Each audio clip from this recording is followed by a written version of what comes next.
கைகளிலே வண்ணம் சிந்தும் ரோஜாப்பூ சிரித்து பேசி விளையாடும் நெஞ்சமெங்கும் மத்தாப்பூ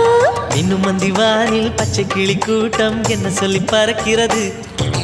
நம்மை கண்டு நானே இன்னும் கொஞ்ச தூரம் தள்ளி தள்ளி போகிறது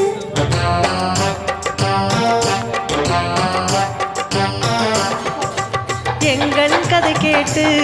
தலையாட்டுது தாமரை பூ மயிலே நாம் ஆடிய கதையை நீ பேசு மல்லிகை பூவை பார்த்தாயா உன் மாலை